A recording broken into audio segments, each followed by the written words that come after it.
Nah, pada pertemuan kali ini kita akan membahas tentang riya dan juga nifaq. Ada yang tahu riya itu apa? Menurut bahasa, riya itu memperlihatkan atau memamerkan, sedangkan menurut istilah, riya itu memperlihatkan sesuatu kepada orang lain, baik itu barang maupun perbuatan baik, agar orang lain dapat melihatnya kemudian memujinya. Perbuatan yang sepadan dengan riya itu adalah sum'ah. Sum'ah itu berbuat kebaikan agar kebaikan itu didengar oleh orang lain kemudian dipujinya. Ada yang tahu apa perbedaan dari riya dan sum'ah? Kalau riya itu mereka memperlihatkan perbuatannya agar dimaksudkan untuk dilihat oleh orang lain kemudian dipuji. Sedangkan sum'ah itu juga hampir sama. Namun kalau sum'ah itu dimaksudkan agar orang lain mendengarkan kemudian memujinya. Jadi saya akan menuliskan dalil tentang riya.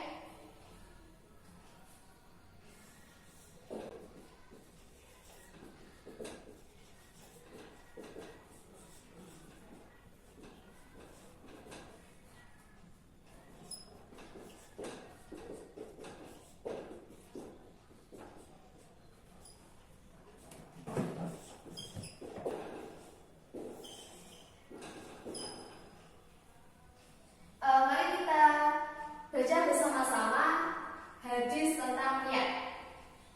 Man sama'allahu bihi wa yura'illahu bihi, yang artinya barang siapa berbuat baik karena ini didengar oleh orang lain, maka Allah akan mendengarkan kejelekan kepada yang lain. Dan barang siapa yang berbuat baik karena ingin dilihat oleh orang lain, maka Allah juga akan memperlihatkan kejelekannya kepada orang lain. Hadis riwayat Imam Bukhari. Baik, hal-hal yang cenderung dipamerkan oleh seseorang itu bisa berupa pakaian, perhiasan, harta, ataupun jabatan.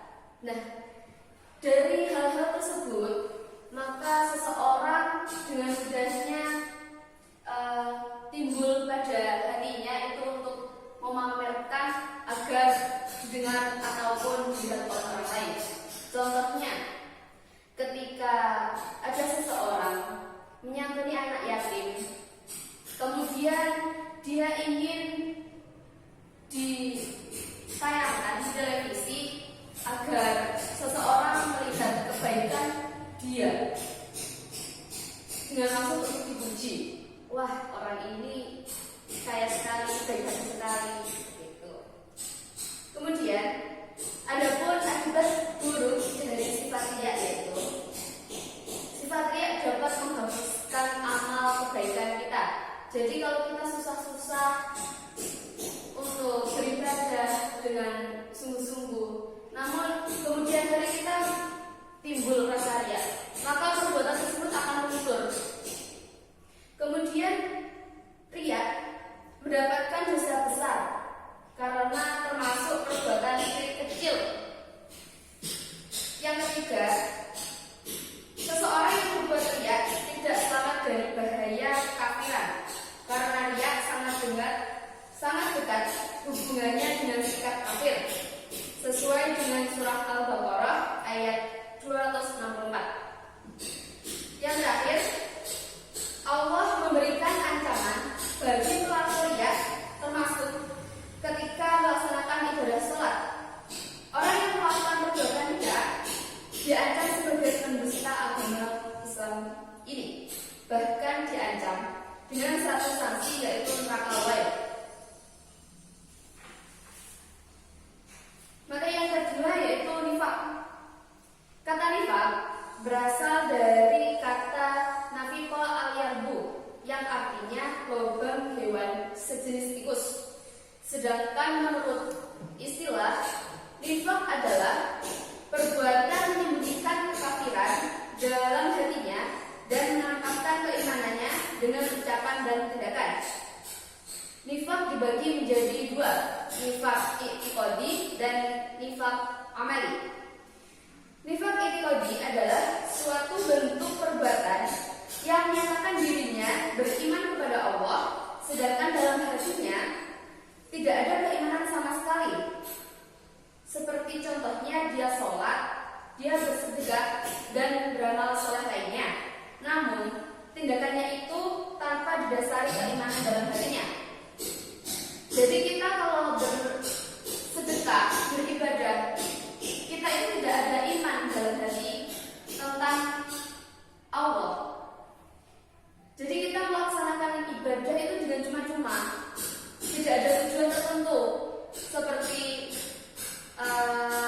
kita lillahi ta'ala, itu tidak ada. Jadi itu bisa termasuk nifak i'tiqadi. Yang kemudian nifak amali. Nifak amali adalah kemunafikan berupa pengingkaran atas kebenaran dalam bentuk perbuatan. Sedangkan ciri-ciri perbuatan orang yang termasuk nifak itu tidak mampu menegakkan sholat kecuali dengan malas-malasan. Ia merasa ragu terhadap balasan Allah di akhirat. Jadi dia melaksanakan sholat itu dia ragu-ragu karena dia tidak percaya kalau kita segala perbuatan kita yang kita lakukan, baik itu buruk maupun itu baik, itu pasti akan mendapatkan balasan di akhirat. Dia tidak percaya akan hal itu. Kemudian hanya berpikir jangka pendek, yaitu kekayaan duniawi semata. Terbiasa dengan kebohongan, ingkar janji, dan khianat. Seperti pada hadis riwayat Imam Bukhari dan Muslim. Bismillahirrahmanirrahim. Ayatul munafiqina salasun. Idza haddasa kadzaba wa idza wa'ada akhlafa wa idza tumina khana. Yang artinya tanda-tanda orang munafik itu ada 3, yaitu apabila berkata ia berdusta, apabila ia berjanji selalu tidak ditepati, dan apabila dipercaya ia selalu mengkhianati. Hadis riwayat Imam Bukhari dan Muslim. Kemudian ciri-cirinya tidak mampu beramar ma'ruf nahi munkar. Dan yang terakhir, seringkali dalam